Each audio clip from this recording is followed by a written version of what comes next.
ఏంటిది మర్చిపోయిన రోజులన్నీ గుర్తు చేస్తుంది కదా. అదేనండి ఈ సేమియా ఐస్. మీలో ఎంత మందికి గుర్తుందో లేదో నాకు తెలియదు కానీ నేనైతే మర్చిపోలేను. ఐస్ టేస్ట్ ని మర్చిపోలేను, ఆ ఐస్ తెచ్చే సౌండ్ ని కూడా మర్చిపోలేను. అదేంటో తెలియదు కానీ ఇంట్లో ఎక్కడున్నా సరే ఆ బండికి కట్టిన బూరలాంటి సౌండ్ చెవులని పాము చెవులు చేసేసేది.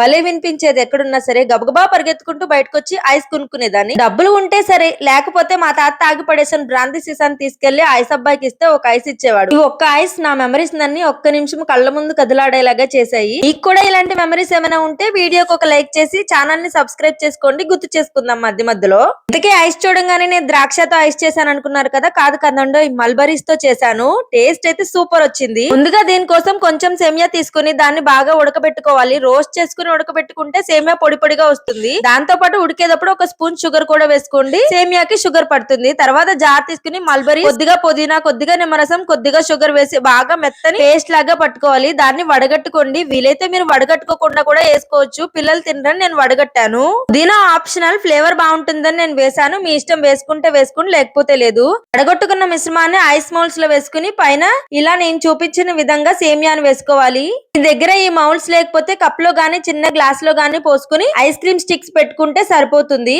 ఈ మౌల్స్ ని డీప్ ఫ్రిడ్జ్ లో ఒక 5 to 6 అవర్స్ పాటు పెట్టుకుని తీసుకుని బయటికి ఇట్లా రోల్ చేసుకుని తర్వాత ఐస్ తీసుకుంటే అంతేనండి, సేమియా ఐస్ రెడీ. పాత జ్ఞాపకాలని గుర్తు చేసుకోవాలంటే ఇలాంటి ఐస్ లు అప్పుడప్పుడు చేసుకుంటూ ఉండాలి. చేసిన దగ్గర నుంచి ఎప్పుడు తీస్తానా ఎప్పుడు తిందామా అని మా పిల్లలు చాలా ఈగర్ గా వెయిట్ చేసి చెయ్యంగానే తీసేసుకుని తిన్నారు. వాళ్ళకైతే టేస్ట్ బాగా నచ్చింది. యూట్యూబ్ లో కూడా నన్ను కాస్త సపోర్ట్ చేయండి. మరి మరో వీడియోతో మళ్ళీ కలుద్దాం.